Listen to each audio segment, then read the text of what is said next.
कि हिंदुस्तान ने ये मनसूबाबंदी की हुई है। इस वक्त जो इलाके में या खित्ते में जो कशीदगी है वो चीन और हिंदुस्तान के दरमियान हो, चीन और हिंदुस्तान और नेपाल के दरमियान हो, या कश्मीर में जो सूरत हाल है, इसका मरकजी किरदार हिंदुस्तान है। हुआ यह है कि हिंदुस्तान ने जारियत की मनसूबाबंदी की है और उसमें बल्कि पाकिस्तान के खिलाफ निशाना भी बांध लिया है, आज़ाद कश्मीर पे हमले की धमकी दी है। गिलगित बल्तिस्तान में जब दयामर भाषा के डैम की बात हुई या उसके सिलसिले में हमारी इब्तदाई मनसूबाबंदी शुरू हुई, तो उसके बाद भारत ने शोर गोगा किया, सवाविला मचाया। तो इस तरीके से, और उन्होंने कहा कि जनाब ये उनका इलाका है। इसी तरीके से उन्होंने पाकिस्तान में धमकी दी है कि पाकिस्तान में दहशतगर्दी को और दहशतगर्द जंग को तेज करेंगे।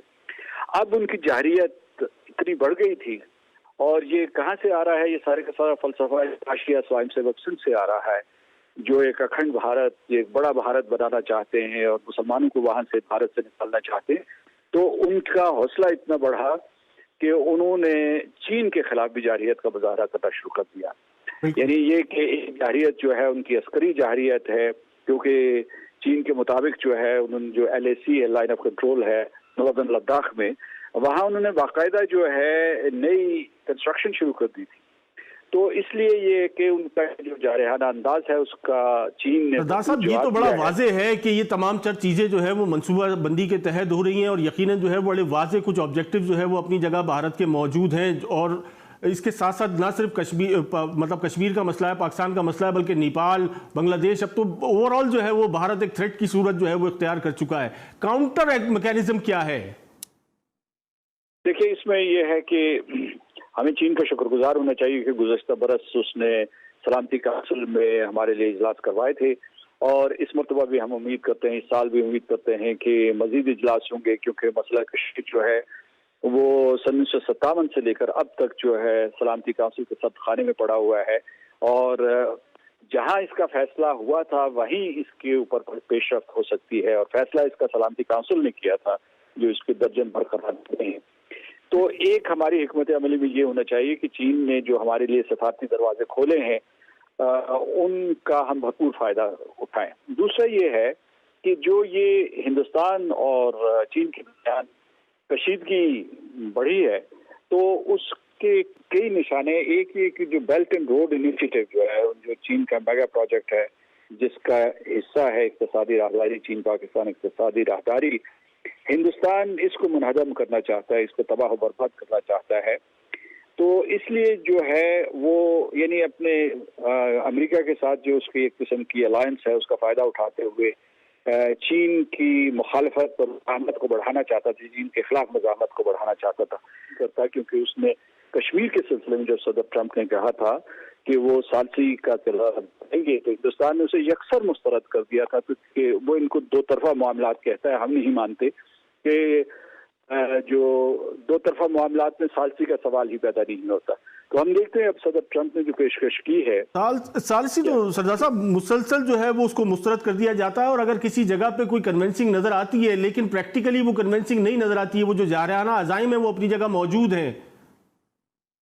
जी बिल्कुल, जारहाना अज़ाइम मौजूद हैं और उनके ऊपर जंगी जुनून सवार है। चौधरी साहब, ये थोड़ा सा रोशनी डालिएगा कि यकीनन ये आज की जो मौजूदा जो सूरत हाल है ये बिल्कुल इस तरीके से नहीं है कि इसको आप बहुत ज़्यादा सादगी से लिया जा सकता है, चाहे भारत की दाखिली सूरत हाल हो या खारजी महाज पर जिस तरीके से भारतीय जारियत का सिलसिला मुसलसल जारी है। ये जो अज़ाइम है यकीनन बेतहाशा पोशीदा इसके पीछे अज़ाइम मौजूद हैं। काउंटर मैकेनिज्म हमें कहीं नज़र नहीं आता है।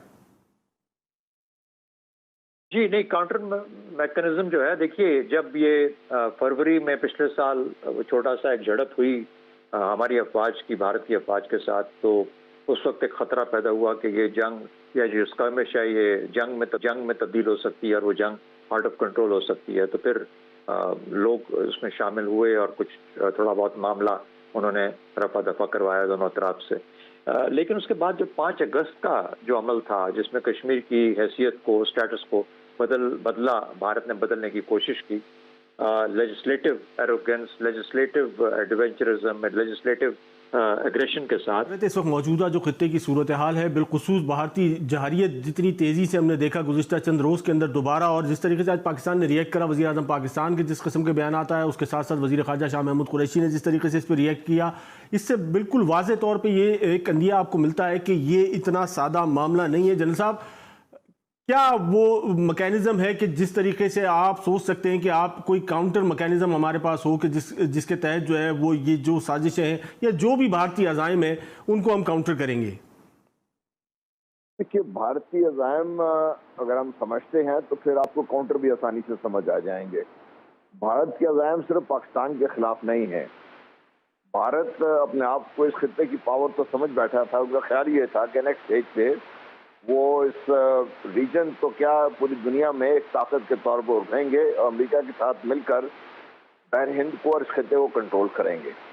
जिसमें जब इंडिया पैसिफिक कमांड बनाई गई, जिसमें इंडिया को शामिल किया गया अमेरिका की तरफ से, तो भारत बहुत खुश हुआ था इस पर। और फिर भारत को अगर आप देखिए 1947 से लेकर भारत लगातार जारहियत पर है और तोसी पसंदी पर है। जो उस वक्त भारत था और आज अगर नक्शा देखिए तो भारत बहुत ज्यादा फैल चुका है।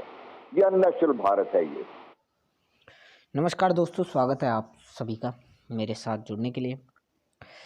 जैसा कि आप सभी को पता है कि इस बंदे ने, एंकर ने एक इंटरव्यू लिया है जिसमें जो ये पीओके का फर्जी राष्ट्रपति, मैं इसको कहता हूँ फर्जी है, वैसे तो राष्ट्रपति तो है ही नहीं, पाकिस्तान के इशारों पे चलने वाली कठपुतली है।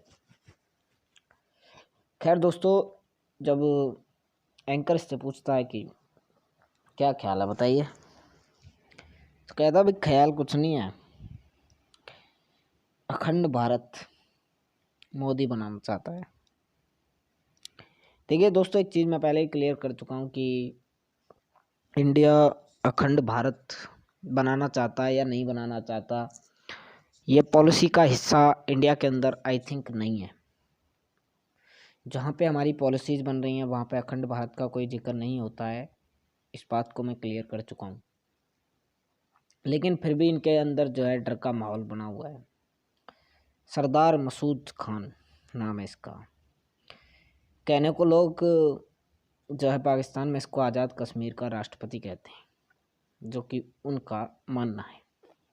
दोस्तों, हमारे लिए तो वो ना तो आज़ाद है, हमारे लिए तो उस पर उनका कब्जा है और दुनिया जानती है कि वो कब्जा है। और जो पाकिस्तान ढकोसले करता है, उस ढकोसले की एक तस्वीर ये है सरदार मसूद खान। ये खुद को राष्ट्रपति कहता है वहाँ का। मेरी समझ में नहीं आता कि इंडिया की टेरिटरी के अंदर कोई राष्ट्रपति कैसे हो सकता है। और इसीलिए मैं कहता हूँ कि हमें जो पीओके और गिलगित बाल्टिस्तान का जो एरिया है, ले ला के यार पंगे को ख़त्म कर देना चाहिए। खावा खाई क्या टेंशन खाम, बहुत दिनों से इनकी भड़क ली हुई है।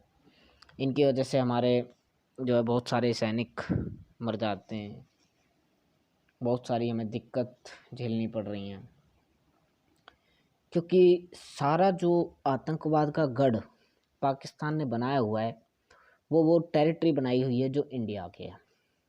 उसने अपनी टेरिटरी के अंदर वो कैंप नहीं बनाए हुए, वो कैंप वहाँ बनाए हुए हैं जो इंडिया की टेरिटरी है। तो दोस्तों, इंडिया की टेरिटरी के अंदर से ही इंडिया में ही हमले करवाए जाते हैं। अब आप सोच के देखिए कि हम उस जगह से मारे जा रहे हैं या हमें उस जगह से निशाना बनाया जा रहा है जो जगह हमारी है। तो हम तो चाहते हैं कि सरकार जल्दी से जल्दी पीओके और गिलगित बाल्टिस्तान का जो एरिया है उसको इंडिया के अंदर दोबारा से मर्ज करना चाहिए, क्योंकि ये बहुत ज़रूरी है। नहीं तो यार ये जख्म जो हमें लगते हैं ये लगते रहेंगे और हम नहीं चाहते कि ये जख्म लगते रहें। तो हम तो रिक्वेस्ट करेंगे अपनी तरफ से कि जल्दी से जल्दी पीओके और गिलगित बाल्टिस्तान का जो एरिया है उसको मर्ज किया जाए इंडिया के अंदर, जितना जल्दी हो सके उतना जल्दी। क्योंकि ये लोग वहाँ बैठ के बकवास करते रहेंगे, ये लोग हमारी पीठ में छुरा घोंपते रहेंगे और ये मानने वाले नहीं हैं दोस्तों। ऐसे लोग मानते भी नहीं हैं। वो कहते हैं ना कि बिना किसी डोज के, बिना किसी हैवी डोज के ये जो बीमारी है बड़ी वाली, ये जो आतंकवाद की बीमारी है ना, इसको हैवी डोज देने की ज़रूरत है। तो हमें सोचना चाहिए इस बारे में, हमारी सरकार को सोचना चाहिए, और जितना जल्दी हो सके उतना जल्दी पाकिस्तान से, जो कि हमारा एरिया है, जो हमारी टेरिटरी है, जिस पर उन्होंने अवैध कब्जा जमाया हुआ है, उसको लेना चाहिए। और रही बात अखंड भारत की दोस्तों, तो हाँ, पॉलिसी लेवल पे इसकी कोई बात होती नहीं है, लेकिन हाँ, ज़रूरत पड़ी तो ज़रूर बनाएंगे। और हर एक भारतीय का सपना है, शायद मोदी जी पूरा कर दें या कोई और पूरा कर दे, हमें नहीं पता, लेकिन कब पूरा होगा हमें ये भी नहीं पता, लेकिन हाँ, बनना चाहिए, हम चाहते ज़रूर हैं। दोस्तों, आपको वीडियो कैसा लगा आप मुझे बताइए।